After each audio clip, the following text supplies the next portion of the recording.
It was nearly Christmas. Annie and Clarabelle were packed full of people and parcels. Thomas was having very hard work. Come on, he puffed. "We're feeling so full," grumbled the coaches. Thomas looked at the hill ahead. Can I do it? He puffed anxiously. Suddenly he saw a handkerchief waving from a cottage window. He felt better at once. Yes, I can, he puffed bravely. He pulled his hardest and soon was through the tunnel and resting in the station. "That was Mrs. Kyndley who waved to you, Thomas," his driver told him.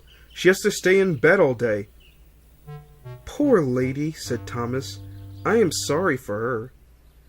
Engines have heavy loads at Christmas time, but Thomas and Toby didn't mind the work when they saw Mrs. Kyndley waving.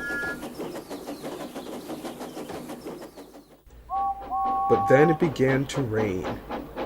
It rained for days and days. Thomas didn't like it, nor did his driver. "Off we go, Thomas," he would say. "Pull hard and we'll get home quickly. Mrs. Kyndley won't wave today." But whether she waved or not, they whistled when they passed the little lonely cottage. "Hello!" exclaimed Thomas's fireman one day. "Look at that!" The driver came across the cab. "Something's wrong there," he said. Hanging, flapping, and bedraggled from a window of the cottage was something that looked like a large red flag. "Mrs. Kyndley needs help, I expect," the driver said, and put the brakes on. Thomas gently stopped. The guard came squelching through the rain up to Thomas's cab, and the driver pointed to the flag. "See if a doctor's on the train, and ask him to go to the cottage. Then we'll walk back to the station and tell them we've stopped." The fireman went on to see if the line was clear in front. 2 passengers left the train and climbed to the cottage. Then the fireman returned. "We'll back down to the station," said the driver, "so that Thomas can get a good start." "We shan't get up the hill," the fireman answered. "Come see what's happened." They walked along the line and around the bend. "Jiminy Christmas!"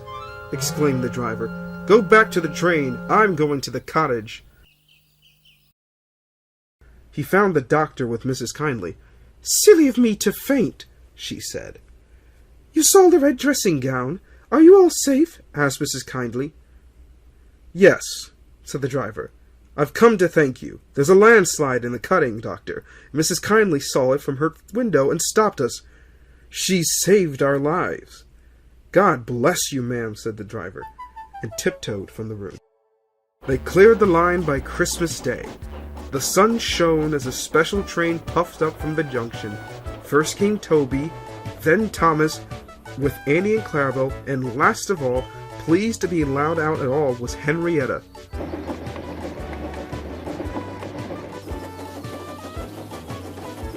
The fat controller was there, and lots of other people who wanted to say thank you to Mrs. Kyndley.